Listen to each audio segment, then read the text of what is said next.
Welcome back, everyone, to the Wisdom of Lao Tzu. Great to be back. In our ongoing journey through the wisdom of Lao Tzu, we've reached a really pivotal and, well, frankly, quite startling point. Last time we talked about Lao Tzu as like a master physician offering a truly radical diagnosis of society. Yeah, a really fundamental one. He argued that the very virtues we cherish, things like benevolence, righteousness, loyalty, and compassion, aren't actually signs of a healthy society at all. Which is quite a thing to say. Totally.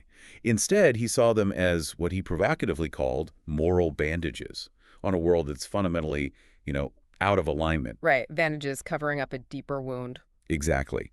They were, in his view, proof that humanity had lost its innate connection to the natural, healthy flow of the great Tao. It's a profound shift in perspective, isn't it?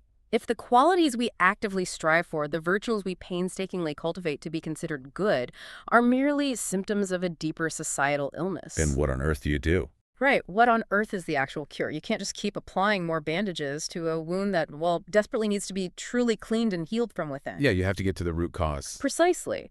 And this is exactly the question Chapter 19 of the Tao Te Ching aims to answer. And its solution is anything but conventional. It really goes against so much of what we're taught. It absolutely does, because if these virtues are symptoms, then what is Lao Tzu's radical cure? And here's where Chapter 19 truly hits you like a thunderbolt. Yeah. It offers a prescription that doesn't ask us to add anything more to our lives, but to subtract. The very first lines are just designed to shock. Definitely. Banish holiness, discard wisdom, banish benevolence, discard righteousness. It is a deliberately jarring statement, isn't it? Yeah. Intended to grab your attention, make you stop and think, wait, what? Absolutely. Your immediate natural reaction might be, hold on, is he advocating for chaos? For us to regress into some kind of ignorant, barbaric state, devoid of all moral compass. It feels almost contradictory, like being told to throw away the most vital medicines in the cabinet when you're, battling a serious illness. Right. It seems to fly in the face of millennia of human progress and moral teaching. It just feels wrong somehow. Right. It sounds completely insane on the surface, like a recipe for total societal breakdown. So does Lao Tzu truly want us to abandon all sense of right and wrong, to just let everything fall into utter disarray? That's the million-dollar question, isn't it? Or is there a higher wisdom hidden within this paradox?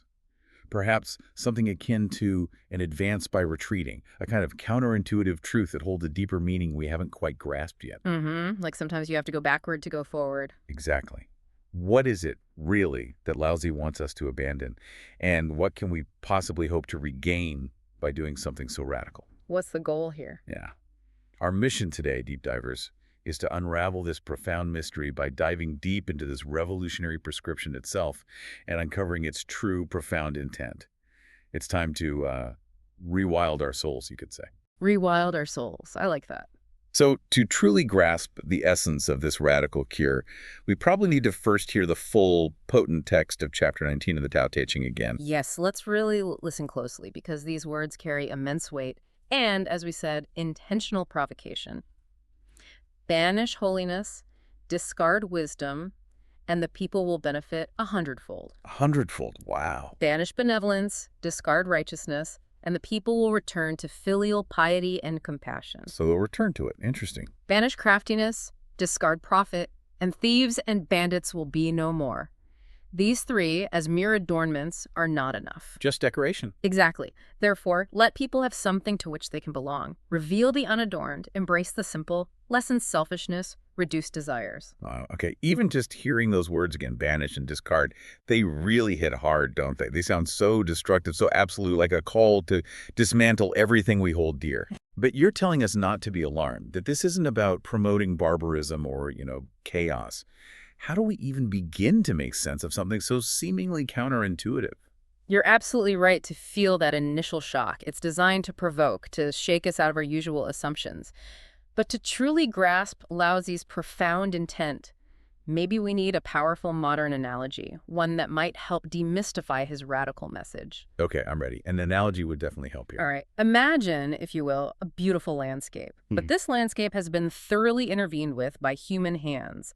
We've meticulously built these exquisite, Geometric gardens, perfectly manicured hedges, precisely cut lawns, all very neat and tidy. Very controlled. Very controlled. This represents our pursuit of holiness and wisdom, our desire to control and optimize everything to make it fit our neat categories. Okay. Then we've dug straight, concrete-lined irrigation canals, super efficient for moving water, but totally rigid, right? Yeah, unnatural lines. Exactly.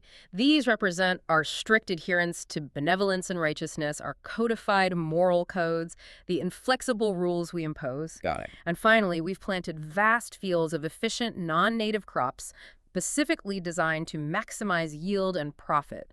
That's our craftiness and profit, our relentless drive for external gain, for shortcuts. Right, the monoculture kind of approach. Precisely. And on the surface, it all looks incredibly civilized, doesn't it? Orderly, productive, a real testament to human ingenuity and control. It's the epitome of human control, isn't it? Everything planned, manicured, optimized to yield exactly what we think we want. It looks good from a certain, maybe superficial perspective. Exactly. But what happens over time in such a landscape? Despite all the apparent order, that land starts to lose its inherent vitality. Right, the soil gets depleted. The native biodiversity vanishes, the soil degrades, the whole ecosystem becomes fragile, utterly reliant on constant human input and intervention. It's an artificial order, you see, not a natural flourishing. It's brittle. It is brittle. Now, imagine a world-class ecologist arrives on this very scene, okay?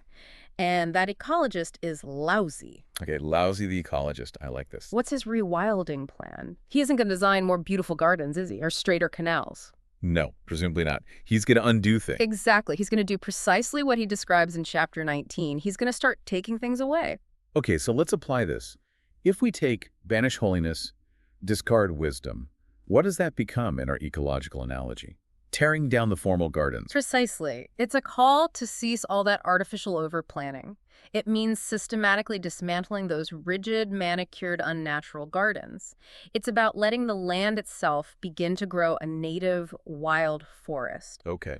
Now, this rewilded forest might appear uneven, maybe even chaotic. To our human eye, it won't have those straight lines or perfect symmetry we value. Right, it will look neat. But it will be teeming with resilient, self-sustaining life, inherently vital and dynamically balanced. So this isn't a call for us to become stupid or ignorant in the conventional sense. That's a relief. Yeah. On the contrary, it's an invitation to abandon the petty, controlling cleverness that constantly tries to impose its will and micromanage every single outcome. The need to always be right, always be in charge. Exactly. Instead, it's about trusting the great wisdom that is inherent in nature itself, in the spontaneous intelligence of the Tao, letting things find their own way. Ah, so it's not about being unintelligent, but about letting go of our need to be the smartest person in the room, to control every single outcome. Yeah. It's about trusting a larger, more organic, more profound intelligence that operates without our constant meddling. You got it. That reframe really clarifies the intent. Okay. And then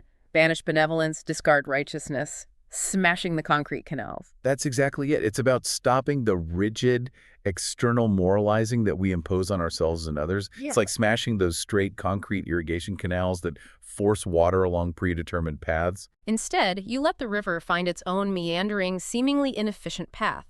But that natural winding path, precisely because it follows the contours of the land, nourishes all life along its banks, flowing freely and authentically. Naturally finding where it needs to go. Right.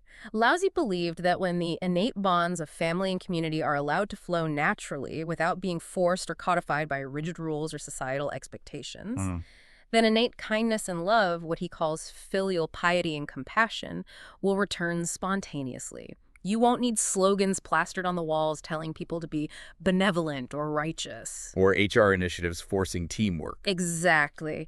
Because true compassion will simply emerge from within, from natural connection, from genuine human feeling. So if we stop trying to engineer goodness, goodness will simply emerge organically. That's a profoundly challenging idea in our highly structured, rule-bound world. It really is. It asks for a lot of trust in something beyond our control. And the last one. Banish craftiness, discard profit, removing the invasive crops. That's the call to cease the endless, anxious chase for shortcuts and quick windfalls.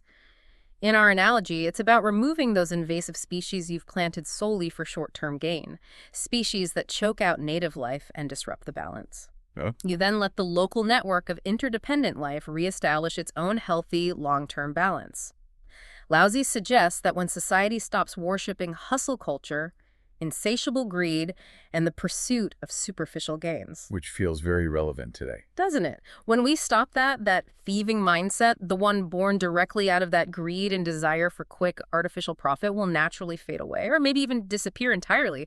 You're addressing the root, not just the symptom. It's the source of the problem, not just the outcome. Okay, so what you're saying is that Lao Tzu's banishing and discarding aren't about destruction in the way we usually think of it, like, annihilating something. Exactly. It's not about nihilism or tearing things down for the sake of it. It's about removing the obstacles. Right. It's about clearing away the artificial, the rigid, the contrived elements that we've imposed, those bandages we talked about, so that our more fundamental, healthy, and natural state can reemerge. Like clearing weeds to let the flowers grow. Precisely.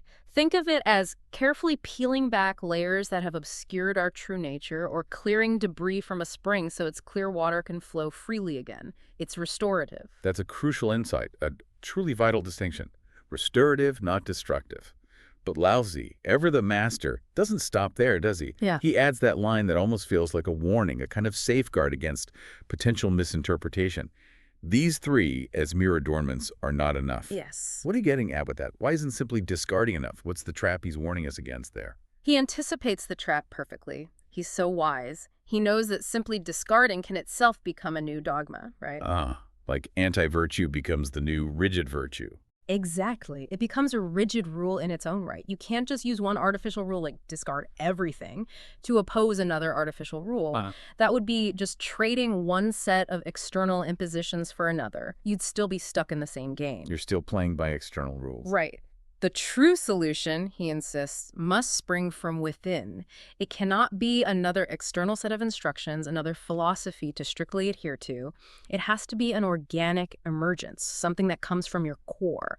So it's not enough to just say, okay, I won't strive for holiness or profit. You actually have to do something different, something internal to fill that space, to change the source. Yes. And that's where his core action guide comes in, those 8 powerful words that really serve as the ultimate prescription for the entire Tao Te Ching. Yeah. This is the actionable path, the how-to. Precisely. This is Lao Tzu's inward compass, his ultimate guide for authentic living, the true deep dive into the self. First, reveal the unadorned.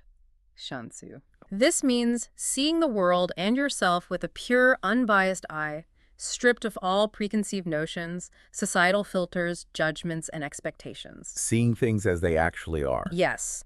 It's like looking at raw, undyed silk. It's about returning to the authentic texture of things, to their original simplicity before they are processed, embellished, or given some kind of artificial sheen. It's seeing truth, naked and honest.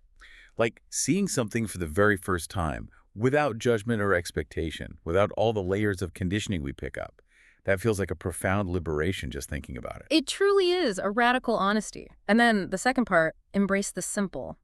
It's simple. This is about embracing your natural, unpolished self, what Lao Tzu famously refers to as the uncarved block. Ah, yes, the pew. It's about holding on to your innate genuineness, the unique essence you possessed before society started shaping and sculpting you into something it deemed acceptable, desirable, or successful. It's reconnecting with your original authentic self before the carving began. It sounds like a spiritual homecoming, a return to your truest self. The self underneath all the roles and expectations. That's a beautiful way to put it, a homecoming. And the last 2 phrases, lessen selfishness, reduce desires, xiàn. These seem more practical, almost like a daily mantra for navigating our complex modern world. They are indeed the most practical, actionable steps, the ones we can begin practicing immediately in our daily lives.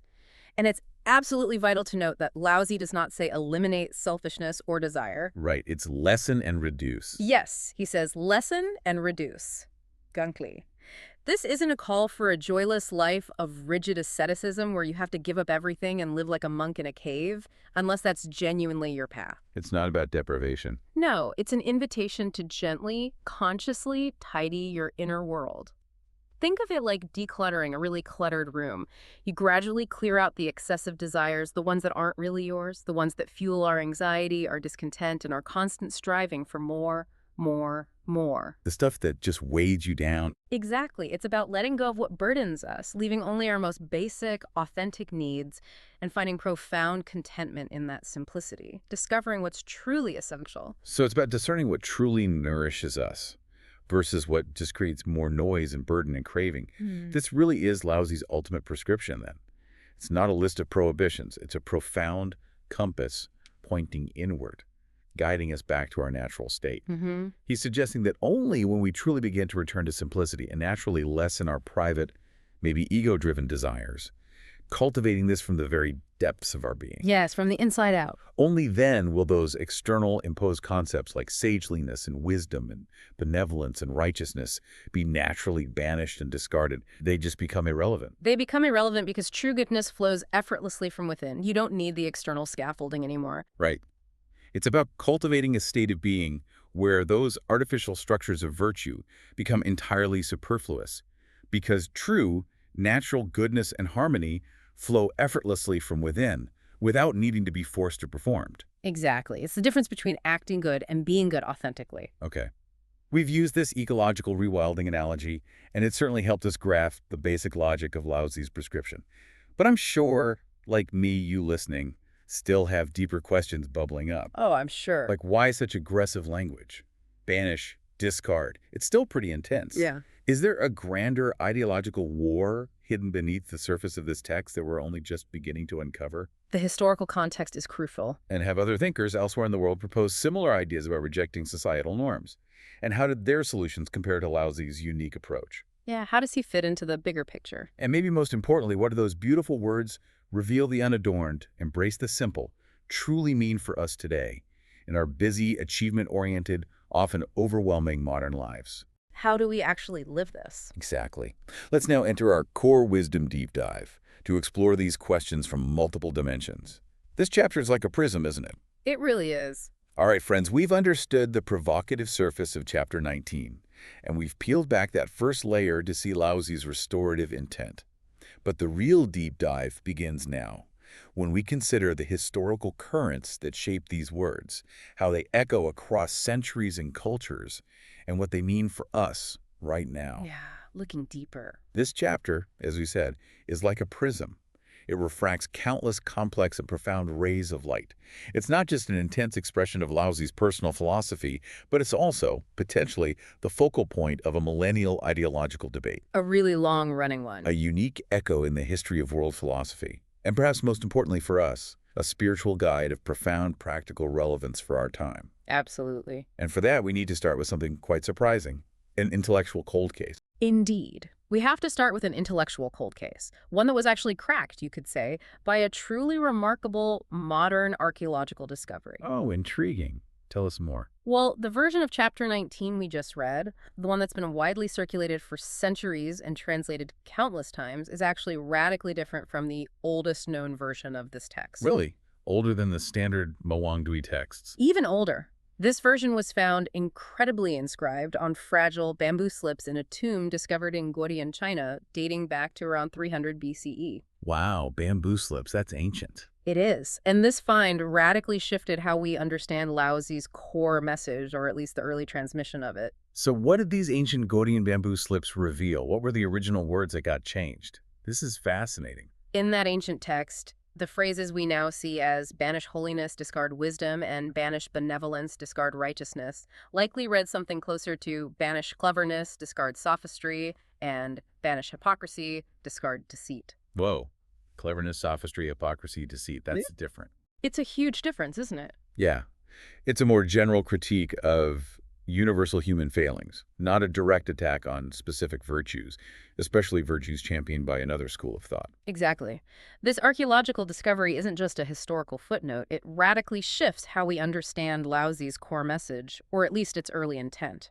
It reveals Chapter 19 not just as timeless philosophical wisdom, but potentially as a battleground in an ancient ideological war. Battleground. Yes, forcing us to reevaluate who Lao Tzu, or perhaps later editors of the text, was truly addressing and for what purpose. Wait, so the original text was a more general critique of human flaws, not a direct attack on specific virtues like benevolence and righteousness, the cornerstones of Confucianism. That's a monumental difference. What on earth happened between these two versions? How did this weaponization, as you called it, occur? This is where it gets truly fascinating, and where the intellectual cold case kind of gets solved, or at least a compelling theory emerges. Many scholars, particularly Western sinologists, but also some Chinese scholars, have proposed this profound theory. The text of the Tao Te Ching itself was, over time, weaponized. Weaponized. Strong word. It is. As the rivalry between China's two great philosophical schools, Confucianism and Taoism, heated up and became more defined, especially during the tumultuous Warring States period, a time of immense political fragmentation and social upheaval. Lots of competing ideas for how to fix things. Exactly. And even more so in later dynasties, it seems likely that Taoist scholars, or perhaps scribes sympathetic to Taoism, deliberately edited the text. They changed the words. They actively changed the general critique of human flaws into a direct, sharpened attack on their main rivals.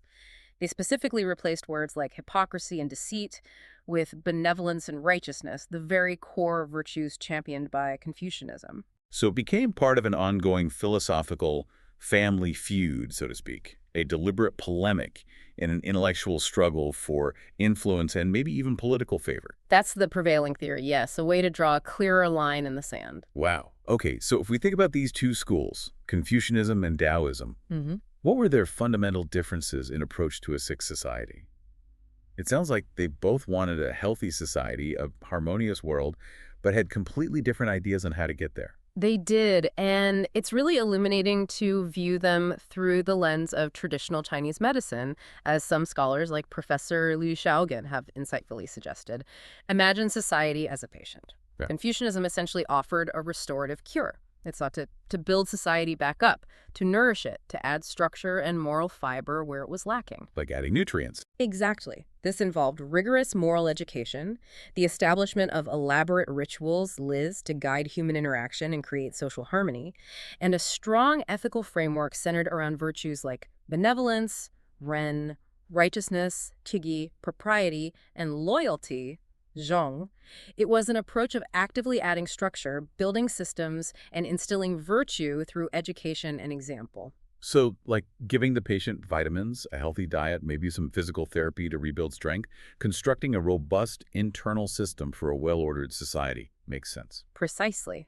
Taoism, on the other hand, offered what could be seen as a purgative cure. Purgative, like flushing something out. Exactly. It aimed to flush out the social toxins, the artificiality, the excessive desires, the rigid rules, the interference that had accumulated and were causing the illness. This meant removing artificial rules, dismantling rigid hierarchies that stifled natural flow, and eliminating top-down interference from an overbearing government or overly complex social structures.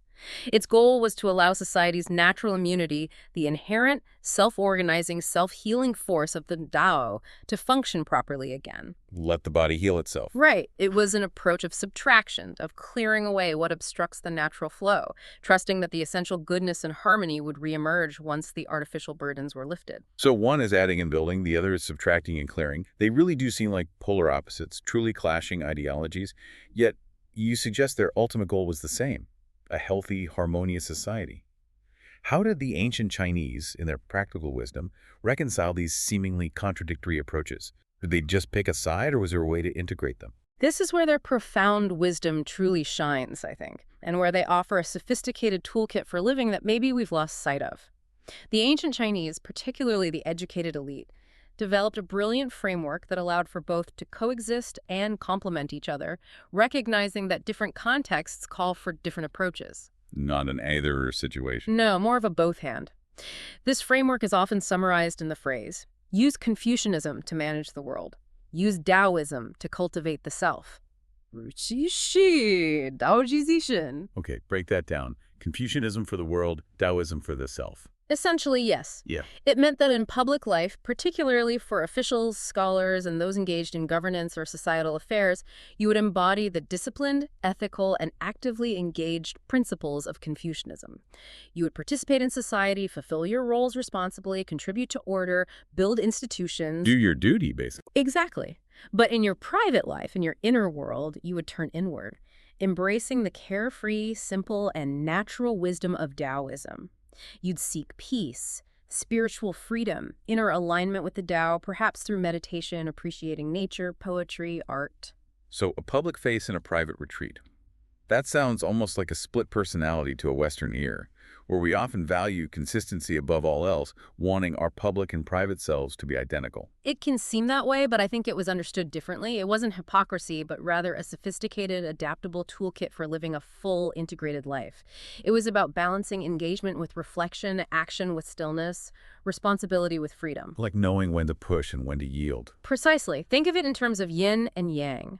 Confucianism represents the yang, active, constructive, visible, engaged with the world, building society through conscious effort. Taoism represents the yang, receptive, fluid, hidden, retreating, aligned with nature, allowing things to unfold naturally. Opposites, but interdependent. Exactly. These two seemingly opposite forces weren't meant to be enemies in this integrated view, but rather interdependent parts, forming a complete, healthy cultural body. They ensured balance, preventing either extreme from becoming rigid or chaotic. A society needs structure, Confucianism, but it also needs fluidity and naturalness, Taoism. That's a really helpful way to frame it. And when you look closely, you start to see that the roots of these two philosophies weren't as separate as the later weaponized texts might suggest.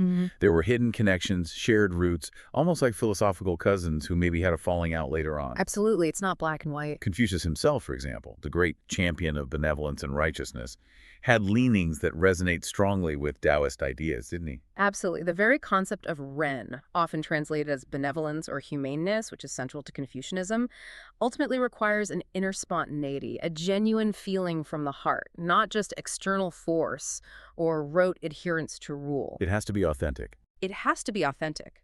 And his famous dictum, the Silver Rule, do not do to others what you do not want done to yourself, is fundamentally about non-imposition, about allowing for a natural harmony without coercion. It's an absence of force, which sounds very Taoist in spirit. Don't interfere unnecessarily. Right. And then there's that profound statement Confucius made about himself late in life. At 70, I could follow my heart's desires without overstepping the boundaries. That's an amazing quote. Following his heart's desires without breaking the rules. Exactly. Many scholars see this as a Confucian version of wu wei, effortless action.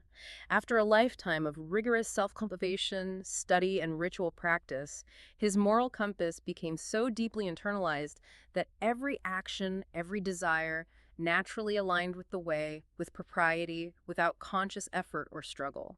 It became second nature, flowing spontaneously from his cultivated character. That's truly fascinating. It suggests a kind of natural flow, almost a Taoist state of being, achieved through Confucian discipline. It's not either or, but maybe a synthesis, a culmination. It points towards that possibility, yes. And there's that famous story, is there, Zheng Dian's aspiration, that really brings this unexpected convergence to life, showing Confucius's softer side. Oh, it's a personal favorite. It perfectly illustrates this nuance. Confucius was asking his most cherished disciples about their deepest aspirations, what they'd most like to do if given the chance. Okay.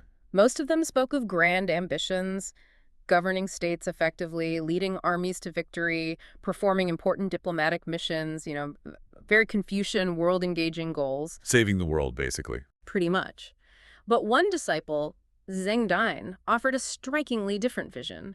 He was just strumming his zither quietly in the background. When Confucius asked him, he put down his instrument and said his ideal was simply this: in late spring, to go bathing in the Yi River with 5 or 6 companions and 6 or 7 youths, enjoy the cool breeze on the dance-offering terrace nearby, and then sing their way home together. Just hang out by the river. That's his highest aspiration. Seems so simple, doesn't it?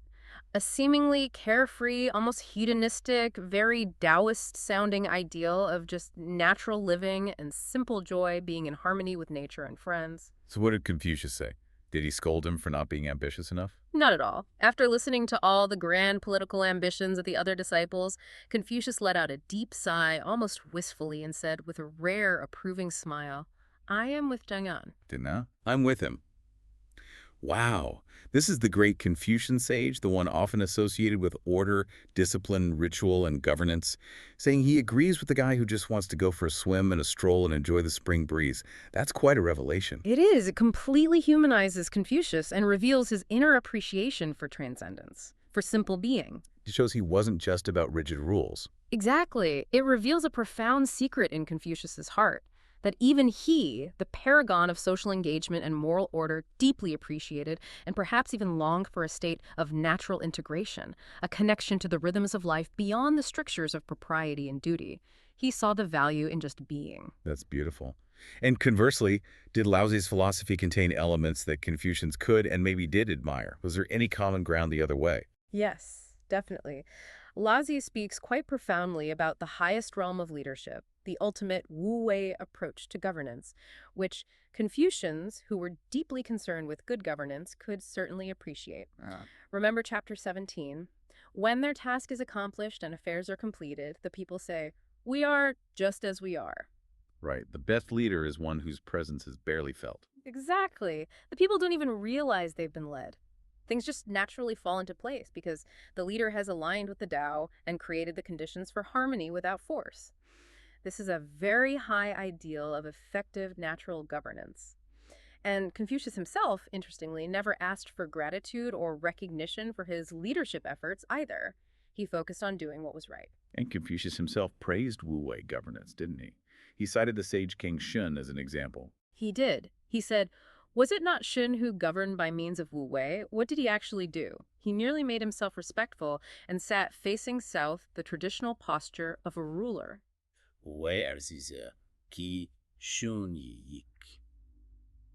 So he just embodied the role correctly, and things worked. Right. This shows that wu-wei wasn't just a Taoist concept. It was a recognized positive ideal, a concept of effortless natural leadership rooted in inner cultivation, even for Confucian thinkers who generally seem to advocate for more active intervention and education. So wrapping up this first deep dive theme, it's clear that Confucianism and Taoism, despite the later textual conflicts like in chapter 19, weren't absolute enemies. They were more like frenemies, or maybe different tools in the same box. I think that's a good way to put it. Their relationship was a dynamic tension, a vital interplay. Taoist naturalness could prevent Confucian rigidity from becoming dogmatic or overly burdensome, while Confucian virtue and emphasis on social responsibility could aid the higher harmony and functional society that Taoists ultimately sought, even if through different means. A balance. A balance.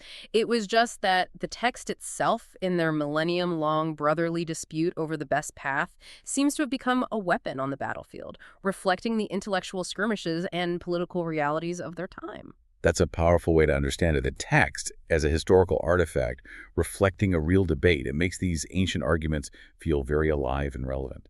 Now let's zoom out even further. If we look beyond China, across the landscape of world philosophy, was Lao Tzu unique in his critique of civilization and its artificiality? Were there other dissenters out there who shared some of his views, even if their paths ultimately diverged? Absolutely. If we broaden our view, Lao Tzu's call to banish holiness, discard wisdom, his critique of contrived social structures, definitely resonates with other critical voices throughout the history of world philosophy. He wasn't entirely isolated in his skepticism about civilization and its perceived corruptions. Okay. But, and this is key, his proposed path to liberation, his specific solution, was strikingly, uniquely his own. Let's compare him to a few other famous dissenters. All right. First up, how about the Greek cynics? Particularly Diogenes, the famous philosopher who supposedly lived in a barrel. There seem to be some surprising superficial similarities there, aren't there? Rejecting convention, simplicity. There are, definitely on the surface. Both Lao Tzu and the cynics, like Diogenes, advocated living in radical harmony with nature, or at least against the unnaturalness of convention, and both fundamentally scorned social norms, wealth, status, and superficial appearances. Both wanted a simpler, more authentic existence. Yes, free from societal artifice and hypocrisy. However, their styles and methods were polar opposites, like night and day almost. How so? Well, the Taoist sage, as we've discussed, is ideally quiet, yielding like water, allowing things to be, working subtly. Their influence is almost invisible, remember, where the people say, "We are just as we are." Right, the wu-wei approach, non-contention. Exactly. They work by non-contention, by embodying simplicity, by fading into the background, by letting the Tao do the work. And Diogenes, on the other hand, sounds like the original performance artist, a loud, defiant rebel deliberately provoking the status quo. He was absolutely a provocative performance artist. His life was his philosophy enacted publicly. Famously, he lived in a large ceramic jar or barrel in the marketplace of Athens. He would walk through the city in broad daylight, carrying a lit lantern, proclaiming he was looking for an honest man, implying he couldn't find one. That's pretty confrontational. Extremely. His entire life was a public spectacle designed to shock people awake, to expose the hypocrisy and absurdities of conventional society. The famous anecdote with Alexander the Great perfectly illustrates this difference in style. Oh yeah, tell that one. Alexander, the most powerful man in the known world at the time, came to visit Diogenes, who was just sunbathing. Impressed, or perhaps amused, Alexander stood over him and offered to grant him any wish, anything he desired. Anything from the emperor. What did Diogenes ask for? Diogenes, without even looking up, simply replied with breathtaking audacity, "Stand out of my sunlight." Wow, just get out of my way. Exactly. That shocking direct defiance, that radical independence and refusal to be impressed by power or status, that's the essence of cynicism. Lao Tzu, by contrast, advocated quiet retreat, non-contention, internal transformation, yielding. One loudly rejects the world by confronting it. The other quietly dissolves its grip by retreating inward. What a contrast in approach. One shouts, the other whispers. Okay, moving forward a couple of millennia, how about Jean-Jacques Rousseau, the influential 18th century French philosopher? What connections and divergences do we see there with Lao Tzu? Both seem critical of civilization's effects. Yes, Rousseau, like Lao Tzu, argued passionately that civilization, its arts, sciences, social structures, private property, had corrupted humanity's natural goodness. Both believed that society's advancements and institutions had led to a departure from an earlier, perhaps hypothetical, more pure and integrated state of being. Rousseau's concept of the noble savage, though obviously problematic in its historical application and often misinterpreted, Right, a bit romanticized. it still echoed a deep yearning for a simpler existence, free from the vices, inequalities, and anxieties of complex society. So there's a shared critique there. But their solutions were different. Radically different. Rousseau, after his powerful critique of existing society, sought to build a better social contract. His solution was fundamentally a political one. He aimed to reconstruct society through reason, designing better laws, a more just system of government, finding a way for the general will to emerge that would preserve freedom and natural goodness within a social structure. So fixing the system. Fixing the system, yes. Lao Tzu's solution, however, is profoundly apolitical, or perhaps transpolitical. He encourages us to withdraw from complex societal contracts and external reforms altogether. His focus is on returning to a simpler, more fundamental way of being within ourselves, not on engineering a new social or political order. He seemed to believe the inner transformation would naturally ripple outwards, creating harmony without needing a new contract. So Rousseau wants to fix society through new structures, better politics, while Lao Tzu suggests fixing yourself and trusting society will naturally follow, almost. A fascinating difference between external political solutions and internal spiritual ones. Precisely. One focuses on the collective structure, the other on the individual's inner state as the source. Okay, one more comparison. How about Heraclitus, another ancient Greek philosopher, roughly contemporary with Lao Tzu, known for his enigmatic pronouncements about flux and opposites? What's the common ground and the key difference there? This comparison highlights a really deep, almost foundational divergence that is often seen between Eastern and Western philosophical starting points, even when they seem to observe similar phenomena. Okay. Both Lao Tzu and Heraclitus saw the universe as governed by a fundamental underlying principle, Lao Tzu's Tao and Heraclitus's Logos, which gives order to chaos. And both recognize that the world is defined by constant change, by flux, and by the dynamic interplay of opposites like light-dark, up-down, life-death. They both understood the impermanence of all things. You cannot step into the same river twice, as Heraclitus famously said. So a very similar perception of reality as dynamic and based on underlying principles. Remarkably similar starting observations, yet from this shared ground, they went in completely opposite directions regarding the nature of harmony and how it arises. Heraclitus famously declared, "War is the father of all, and strife is justice." Whoa, war is the father of all. That's intense. It is. He believed that harmony, balance, and progress emerged precisely from struggle, from conflict, from the tension and dynamic opposition of these forces. It's through this constant clashing, this dialectic, that truth and development are forged. Harmony arises out of the tension. That sounds like a very Western idea almost. Progress through competition, through thesis and antithesis, creating synthesis. conflict as the engine of advancement? It resonates strongly with many strands of Western thought, yes. Lao Tzu, on the other hand, taught the exact opposite. He taught that the soft overcomes the hard and that the yielding overcomes the rigid. He believed true harmony comes from yielding, from non-contention, wu wei, from aligning with the natural flow of things rather than struggling against it or imposing one's will. Like water finding its way around a rock. Exactly. It's about adapting, bending like a willow in the wind, rather than standing firm like an oak that might break in the storm.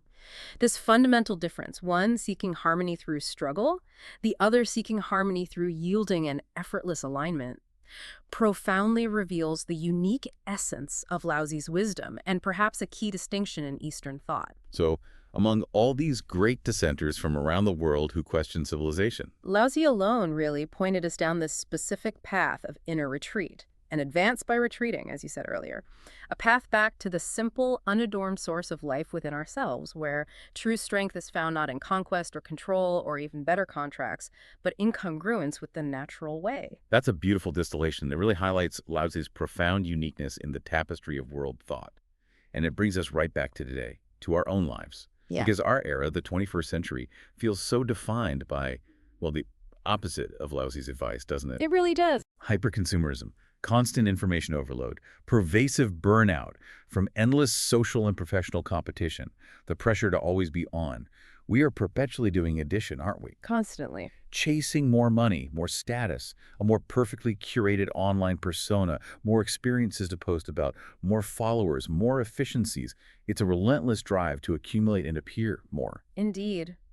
We are constantly striving for more, to be more, to have more, creating this kind of intense spiritual internal competition, from Jing Sheng Ne Zhong is a modern Chinese term for this, where we feel perpetually inadequate unless we are seen to be leveling up in some visible way. That feeling of never being enough, never having enough. Exactly. And Lao Tzu's 2,500-year-old antidote, as we've seen, is the medicine of profound subtraction. This is what reveal the unadorned, embrace the simple truly means for us today.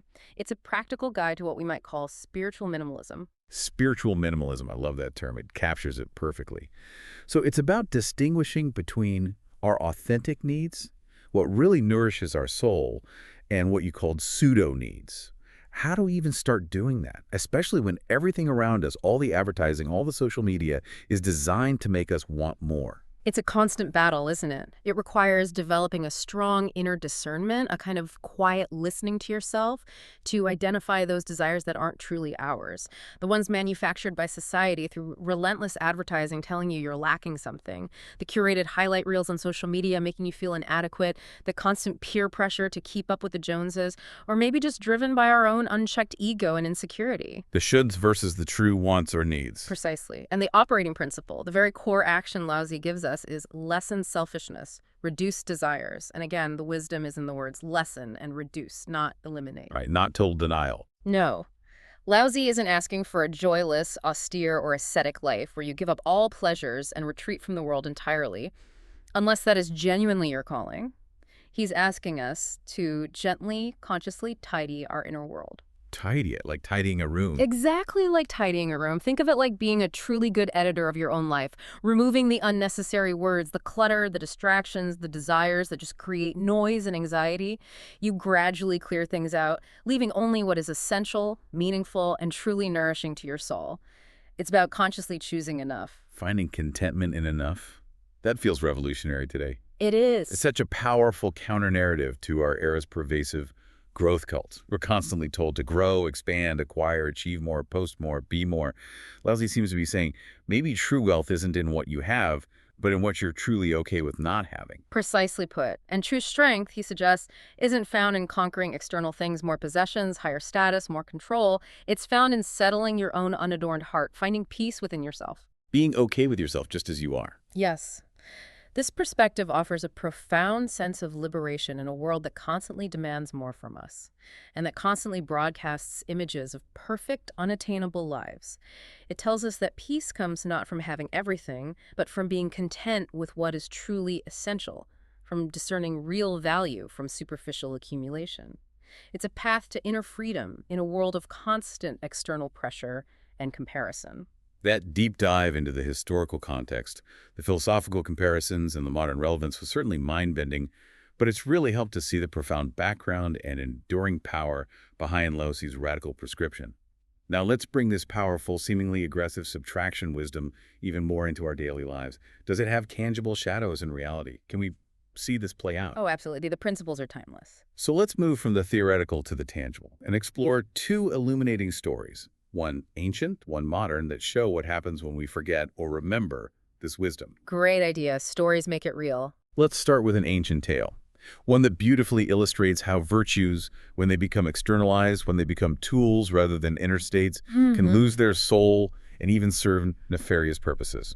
It's often told in relation to Zhuangzi and sometimes called the honor among thieves. Ah, yes, a classic cautionary tale. Imagine this scene in ancient China during a particularly tumultuous time, maybe the Warring States period again, with widespread banditry and social unrest. Law and order are breaking down. Okay. A highly respected minister in the court of Liu, known for his upright character and Confucian learning, stands before his ruler. His voice rings with conviction, full of concern. He wants to fix things. He desperately wants to fix things. Your Majesty, he passionately declares, the current state of moral decay is appalling. Bandits plague our roads, corruption festers even within the administration. We must launch a massive moral education campaign. We will teach everyone, from the highest official to the simplest farmer, the true meaning of benevolence, righteousness, wisdom, propriety. We'll saturate society with virtue. Makes sense, right? Fight badness with goodness. It's the conventional wisdom, the seemingly obvious, well-intentioned solution. When every citizen becomes a person of high character, the minister argues, virtuous and upright, the bandits will simply disappear. For who would commit such acts in a truly moral society? He believes you can cure society by adding more virtue. And the ruler, of course, probably nods in agreement. Maybe envisioning a perfect, peaceful society where everyone is honorable and kind following the rules. A very Confucian ideal. Exactly. But maybe in a humble, smoky tavern nearby, or perhaps sitting under a tree outside the city walls, a wandering sage. Let's imagine it's someone like Zhuangzi or a follower of Lao Tzu hears news of this grand moral education plan. And he just smiles a little sadly and shakes his head with a knowing look. He's skeptical. Deeply skeptical. He turns to the young men around him, perhaps his disciples or just locals lamenting the state of the world, and he begins to tell a very different kind of story, one that challenges everything they think they know about virtue and its application. Okay, here comes a counter-narrative. You've all heard of the infamous robber Zai, haven't you? The sage begins, his voice low and conspiratorial, drawing them in. They say he commands thousands of ruthless men, sweeps through the land like a storm, utterly unstoppable. His reputation precedes him, strikes fear into hearts. The bogeyman of the era. Precisely. But, the sage asks, leaning in, do you truly think he's just a brute, an unthinking savage, devoid of all skill or character? No, my young friends. You misunderstand profoundly. Robert Z has actually mastered the very virtues the world so admires, the very qualities the good minister wishes to teach everyone. Wait, Robert Zai mastered virtues. How?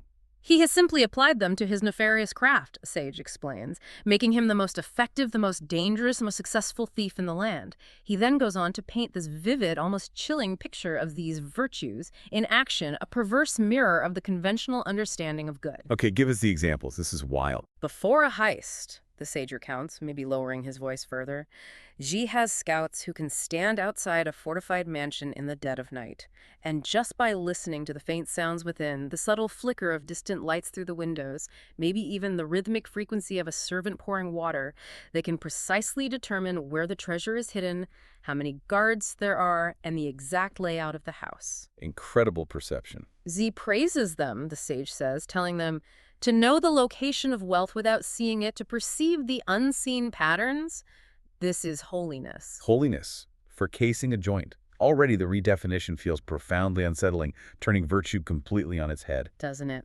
Then, the sage continues, his eyes may be glinting, when they launch their attack, Z himself is always the first to charge into danger, utterly fearless, breaking through the strongest defenses, leading from the front. This, he proclaims to his men, is courage. Okay, courage and crime. When they are inevitably forced to retreat, perhaps pursued by guards, he is invariably the last to leave. He bravely protects his men from pursuit, ensuring no one is left behind, covering their escape. This, the sage reveals, he calls righteousness. Righteousness in retreat. protecting his fellow criminals. Furthermore, the sage adds, he knows precisely when to strike and how to escape without detection. His timing is impeccable, his judgment swift and accurate. He never misses a beat, always calculating the perfect moment, assessing risk and reward. This he calls wisdom. Strategic wisdom for banditry. And most remarkably, the sage concludes, his voice perhaps dropping to an astonished whisper, after a successful raid, he divides the immense loot among his men with perfect, unimpeachable fairness. Every single person, from the lowest foot soldier to his top lieutenants, receives their exact share based on their role and risk. There is never a complaint or a dispute amongst them about the spoils. This, the sage declares, he calls benevolence. Benevolence in dividing the loot. The young men listening must have been absolutely stunned, their faces probably a mix of horror and dawning realization. They'd never considered that virtues could be perfected and applied in such a dark, purely instrumental context. It shatters their whole framework of morality. And that's precisely the aha moment the sage delivers. He looks at them with a profound, knowing gaze and says, you see, to become the greatest thief in the land, to achieve such notorious success, robbers each had to perfect the very 5 virtues traditionally associated with a sage or a gentleman. Without these very qualities, this holiness of perception, this courage in action, this righteousness in camaraderie, this wisdom in planning, this benevolence in distribution, he would never have achieved his infamous notoriety. It's a chilling realization. This reveals a chilling truth, the sage might conclude. When virtues like wisdom and benevolence become mere tools, skills to be learned and applied externally like any other craft, rather than arising spontaneously from an authentic inner state of being, They lose their soul. they lose their inherent soul, their intrinsic goodness. They can then be wielded for great harm, for crime, for selfish gain, for manipulation, for anything, truly. This is precisely why Lao Tzu, with such provocative language, said, banish holiness, discard wisdom. Banish benevolence, discard righteousness. Once these virtues become external goals to be achieved, performances to be staged, or instruments to be used, they lose their connection to the Tao, their intrinsic goodness, and can become the very instruments of great harm, perpetuating the sickness they were meant to cure. Wow. That story really drives the point home powerfully. It highlights how tool-like virtues, detached from inner authenticity, become empty shells, potentially dangerous ones. It's chilling how easily something meant for good can be twisted and used for cynical purposes when it's just a technique. Exactly. It's not the virtue itself that's bad, but its instrumentalization, its separation from genuine inner feeling. And it's not just ancient China, is it? This same phenomenon, maybe more subtly, plays out constantly in our modern world, in our workplaces, in our communities. Let's turn to a contemporary story now, one about a tech manager named Alex facing a very 21st century problem. Right, let's bring it closer to home. Alex was a well-meaning, ambitious manager at a bustling tech company. He was definitely a rising star, the kind of person who had devoured every book on leadership, organizational culture, team dynamics. He sincerely wanted to create a great team environment. He pored over articles about psychological safety, radical candor, high-performance cultures. He knew all the buzzwords. He knew all the buzzwords, absolutely. Yet, despite his sincere efforts and all his theoretical knowledge, his team was slowly, subtly falling apart. There wasn't open conflict, nothing dramatic like that. It was more insidious. A pervasive sense of transactionalism, of what we now call quiet quitting. Just doing the bare minimum. Exactly. People did their jobs, they hit their KPIs, they checked the boxes, and then they logged off precisely at 5:00 p.m., maybe even 4:59. No one went the extra mile for a colleague unless it was explicitly part of a cross-functional task that could be tracked or somehow benefited their own metrics. No discretionary effort. None. The team's communication channels, like Slack or Teams, were ghost towns, just functional announcements or direct requests. They only sprang to life when a deadline was screaming or a task needed to be formally assigned. It was becoming a culture of silent burnout and quiet disengagement, where genuine connection and collaboration had just atrophied. Alex, seeing this growing malaise, this lack of energy, decided he had to fix it. This was his chance to apply all his learned sageliness and wisdom gleaned from modern management theory, right? You bet. He saw it as a problem to be solved, an equation to be balanced. He launched a grand synergy and success initiative, complete with a catchy name and probably a PowerPoint deck. Oh. He used his craftiness, his cleverness and focus on beneficial outcomes to design what he genuinely believed was a brilliant system to engineer benevolence and teamwork. Engineer benevolence, that sounds problematic already. Doesn't it? He created a hashtag kudos channel on Slack where employees could give each other points for being helpful or collaborative. These points, of course, were redeemable for company swag or maybe small gift cards. Gamifying helpfulness. Precisely. He even scheduled mandatory fun team-building events, the type, escape rooms, corporate bowling nights, maybe an awkward virtual happy hour complete with KPIs for participation and team cohesion. He was essentially trying to force a great culture using the very tools of craftiness and profit, attempting to incentivize the very behaviors, collaboration, support, connection that should ideally arise organically from trust and mutual respect. He was trying to implement benevolence and righteousness via external systems. So how did the Synergy and Success initiative go? Let me guess. It was, predictably, perhaps in hindsight, a spectacular failure. The hashtag kudos channel, rather than fostering genuine appreciation, quickly devolved into a cynical game of transactional exchanges. I'll give you kudos if you give me kudos, or people just giving kudos for trivial things to hit a quota. It became meaningless. Utterly meaningless, maybe even counterproductive.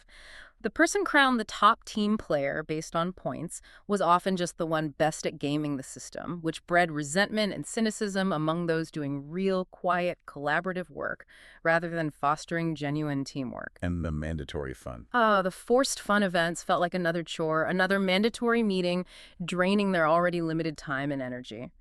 It added to the team's burden instead of relieving it. Alex had poured all his wisdom, Sheng's, and cleverness into this, implementing what he thought were the best practices from the management books, only to make things demonstrably worse. The atmosphere grew heavier, more cynical. He felt utterly defeated, watching his team drift even further apart. So what changed for Alex? What was his Dao moment, that pivotal shift from trying to add more controls and engineer outcomes to something different, something maybe more aligned with Chapter 19? One evening, staring blankly at his screen, reviewing the dismal engagement metrics from his failed initiative, a profound wave of exhaustion just washed over him. He realized all his clever designs, all his well-intentioned efforts to engineer outcomes had only created more bureaucracy, more anxiety, more cynicism. It was all just noise. He hit a wall. He hit a wall. And then he remembered a line from, maybe a podcast about philosophy he'd listened to years ago, something about ancient wisdom. A line that had intrigued him but never quite clicked until that very moment of failure. Banish craftiness, discard profit. In that moment of utter clarity born of defeat, he decided to do the unthinkable for a modern, data-driven manager. He scrapped the entire Synergy and Success initiative overnight. No more points. No more mandatory fun, no more trying to incentivize collaboration or engineer benevolence. He decided he would try being a simpler manager, one who maybe trusted his team more and tried to control them less, one who just got out of the way. That takes courage, especially in a corporate environment that often rewards complex initiatives. So what did that look like in practice? How did he actually embrace simplicity and reveal the unadorned in his management style, moving from engineered virtue to something more like natural flow? The changes he implemented were subtle, almost imperceptible to the casual observer, but profoundly impactful because they came from a different place internally. He abandoned the profitable transactions immediately. The very next morning, he archived the hashtag kudos channel. No big announcement, no lengthy explanation, just poof, gone. Just remove the obstacle. Exactly. Instead, a few days later, when he saw an engineer named Maria quietly staying late to help a new hire navigate a complex legacy system, something not in her job description, just genuine helpfulness, he didn't announce it publicly, or award points. He waited until the next day, walked over to her desk discreetly, and said simply, "Maria, thank you. I noticed you staying late to help David yesterday. I really appreciate that you took the time to do that." Simple, direct, genuine acknowledgement. No transaction. Just that. He also abandoned the wise, overly designed structures. He canceled the next mandatory team-building event, sending out a brief note saying simply, "Team, we're going to try something different this quarter. Focus more on organic connection during work hours." Then, on a particularly stressful Friday afternoon, instead of a forced activity, he just bought a few pizzas and left them in the kitchen area. He sent a casual email. "Hey everyone, feels like a long week. Pizza's here in the kitchen if you want to grab a slice and take a break." No pressure, just an offering. Creating space. Creating space. He didn't force them to bond, he just created an opportunity for it to happen naturally if they chose to. And crucially, maybe the hardest part for him, he abandoned his sage manager persona. The need to have all the answers. Yes. During a really tough project meeting where the team was completely stuck on a particularly thorny technical bottleneck, instead of projecting perfect control or pretending he had the ultimate solution, Alex actually admitted, "Honestly, team, I'm a bit stuck on how to best solve this bottleneck myself. I'm really open to any ideas you might have." He stopped being the manager on a pedestal, the all-knowing expert, and became just another member of the team showing vulnerability and genuinely asking for their collective wisdom. He literally embodied banished wisdom in that moment. That's a powerful shift in mindset and action. Sounds like he was clearing the space, removing the artificiality to allow something real, something organic to emerge. So what was the breakthrough moment for Alex, the aha, that truly solidified Lao Tzu's wisdom for him in this very modern context? The real turning point, the moment it all clicked, came about a month later. They were facing a critical product launch deadline, huge pressure. One junior developer, let's call him Ben, was struggling massively with a major elusive bug that was holding the entire release up.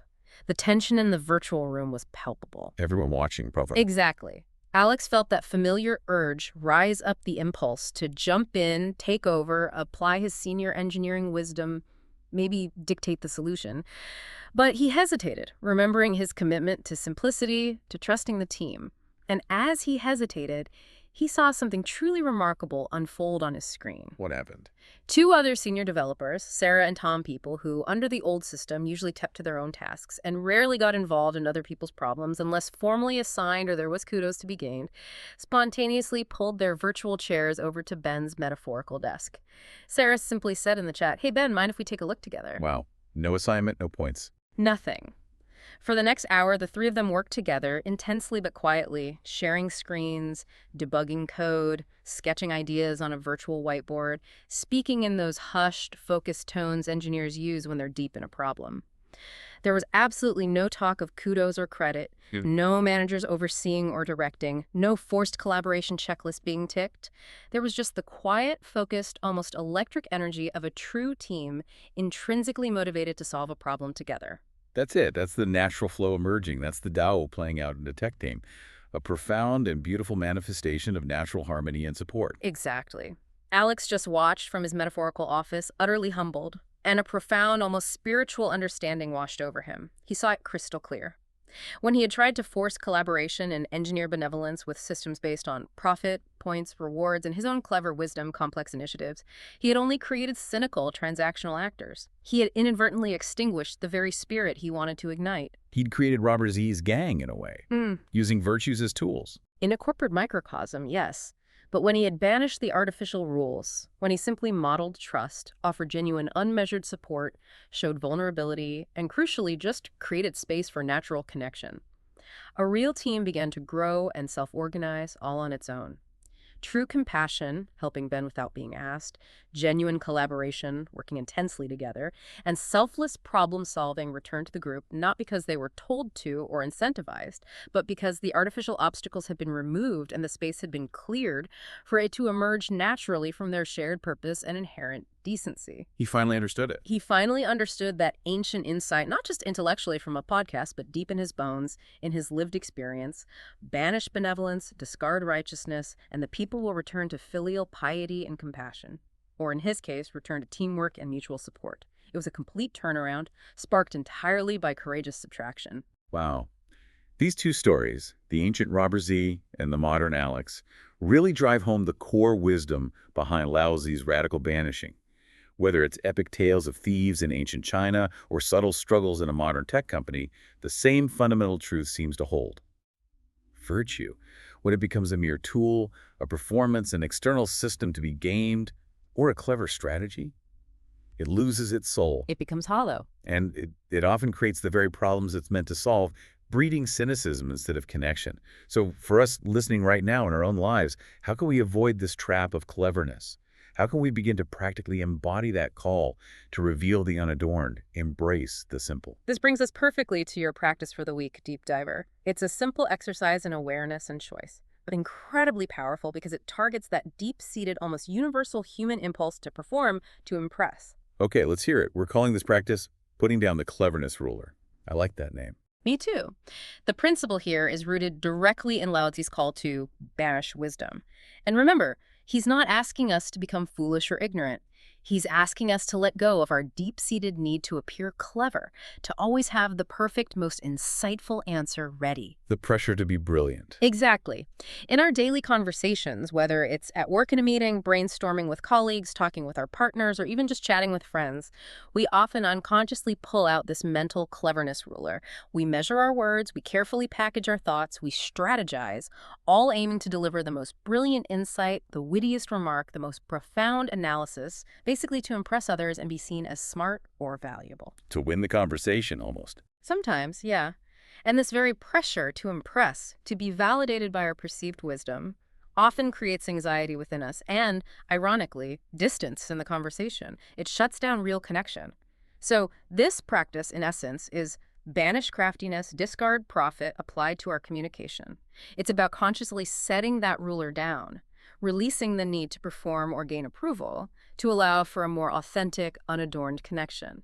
It aligns you directly with reveal the unadorned, embrace the simple. That's so relatable. It's often so automatic, this internal performance pressure, that we don't even realize we're doing it. We think we're just contributing. So how do we actually do this? What's the experiment for this week? How to put the ruler down? This week, in your interactions, whenever you find yourself in a situation where someone asks for your opinion, your input, or your advice, it could be a colleague discussing a complex plan, your boss asking for a solution to a problem, or a friend confiding in you about a personal struggle, try this simple yet potentially profound 3-step experiment. First, notice the impulse. Before you speak, just pause for a brief moment. Become aware of that inner urge, that little voice that says, okay, here's my chance to give the perfect answer, or I need to say something really brilliant here, or how can I offer the ultimate solution that will impress them? Feel that subtle pressure to perform, to prove your worth, to show how smart or insightful or capable you are. Just become aware of that feeling, that impulse. Don't judge it, just notice it. That moment of mindful pause is key, isn't it? Just seeing the internal mechanics at play before acting on them. It is. Awareness is the first step. Then, step 2. Choose simplicity. Once you've noticed the impulse to perform, intentionally resist it. Make a conscious choice to offer a response that is simpler, more direct, maybe even a bit unpolished.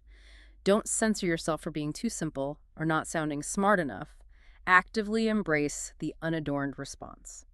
Okay, can you give an example? What might that sound like? Sure. Let's say a colleague presents a really complex, multi-layered strategic plan in a meeting and asks for your initial thoughts.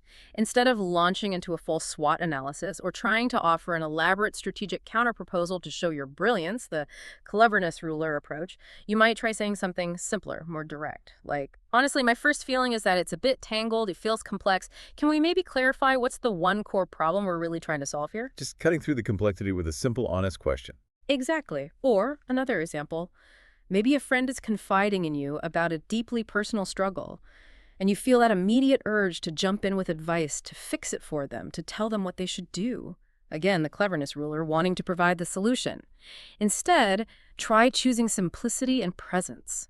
Wow, that sounds incredibly hard. I'm so sorry you're going through that. I'm just here to listen, truly. No fixing, just connection. Just stripping it down to the essentials, honest observation, a clarifying question, or genuine presence, rather than intellectual prowess or problem-solving performance. Yes. And finally, step 3, experience the space. After you've offered your simpler, unadorned response, just observe what happens. Observe the effect. Does the other person seem to relax? Do they open up more because they don't feel judged or pressured? Does a more authentic, collaborative, or creative space emerge in the conversation, one free from the tension of performance or expectation? And crucially, notice how you feel inside. When you consciously put down the cleverness ruler, when you release that internal pressure to be brilliant or perfect, does your own heart feel lighter? Is there less internal anxiety? More ease? Give it a try this week, deep divers. See what happens when you choose simplicity over cleverness in just one conversation. This practice, putting down that ruler, is a really tangible key to bringing Lao Tzu's profound wisdom directly into your daily life, into your interactions. With each conversation, each moment you choose unadorned simplicity over performed cleverness, you'll likely bring yourself a step closer to that profound state of authenticity. And you might just find, as Alex did, that true connection and maybe even wisdom emerge, not from what you cleverly add, but from what you courageously subtract. It's a practice of letting go, really, letting go of the need to impress. So we've journeyed deep into Lao Tzu's chapter 19 today, and hopefully we can now see the profound restorative intent behind his radical, almost shocking prescription. His call to banish holiness and discard wisdom isn't some nihilistic endorsement of barbarism or a nostalgic yearning for a return to some primitive state of ignorance. Not at all. It's far more sophisticated than that. Quite the opposite. He's acting like a master surgeon, isn't he? Using a sharp, precise scalpel to cut away those superficial, externally imposed virtues that have become twisted, maybe even cancerous growths on the soul of society. Virtues that now serve only to adorn peace, to put a nice-looking facade on things, while hiding deeper societal ailments and blocking true connection. He understands that only by clearing out the poison, the artificiality, by making that resolute destruction, a pull of the contrived and the insincere, can we actually make space for life's authentic texture, its true health, its connection to the Tao, to grow back naturally. So this profound act of destruction, this banishing, is ultimately for the sake of a greater, more compassionate construction, making room for genuine flourishing, for authentic goodness to emerge from within. And that great construction, that ultimate path home to our authentic selves, is beautifully distilled into those 8 powerful guiding words we keep returning to. Reveal the unadorned, embrace the simple, lessen selfishness, reduce desires. This is the ultimate guide, the inward compass for living in harmony with the Tao, a path to true inner freedom and contentment. It feels like we've arrived at a place of deep understanding, a sense of clarity about the path. But after all this talk of sageliness and ultimate wisdom, after understanding the profound benefits of this radical subtraction, this path to an incredible liberating state of being, you might naturally imagine someone who has achieved this state would be utterly transcendent, right? You'd think so. Carefree, radiating boundless joy and contentment, totally at peace. One might picture a sage walking through the world with this unshakable inner peace, this quiet confidence, maybe envied by all for their serenity. And yet, and this is a huge and yet, in the very next chapter of the Tao Te Ching, chapter 20, Lao Tzu offers one of the most lonely, poignant, and frankly heartbreaking self-portraits in all of philosophy. It's a stark, almost disorienting contrast, isn't it? After the powerful clarity of Chapter 19's prescription, Chapter 20 hits you with this wave of personal vulnerability and isolation. It really does. He looks at the world around him, the hustle and bustle, the seeming happiness of ordinary people, and he describes them. Everyone is merry and bright, like joining a great feast or ascending a tower in springtime, full of vigor and delight. They all seem purposeful, engaged, happy. They seem to know where they're going, what they're doing. Exactly.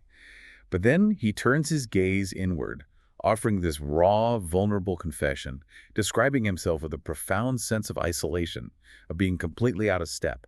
I alone am placid and still, like an infant who has not yet smiled, with no clear direction. Like he's not even participating in life. Right. He continues, I am weary, so weary, as if I have no home to return to, an outcast wandering aimlessly. He feels lost, adrift. He even paradoxically calls himself a fool, saying everyone else seems sharp and clever, while he alone is muddled and confused. A fool's heart. It's such a powerful, unexpected image after the wisdom we've just explored. What on earth is going on there? Why would someone who is seemingly embarked on this radical path of authenticity, someone who understands the Tao, someone on the cusp of ultimate wisdom, feel such profound loneliness?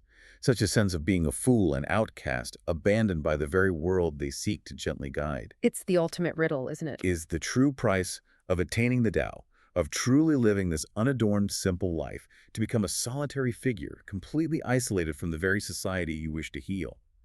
Does wisdom inevitably lead to loneliness? This riddle challenges all our comfortable assumptions about what enlightenment or deep wisdom actually looks like and feels like from the inside. This deeply personal confession is not just a philosophical puzzle. It's a profoundly human one, lying right at the heart of the next chapter.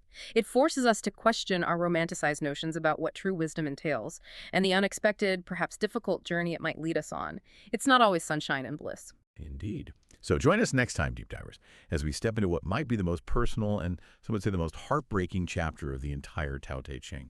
We'll listen closely to Lao Tzu's deep and moving Song of Solitude and try to understand the wisdom hidden within that profound sense of aloneness. You won't want to miss it.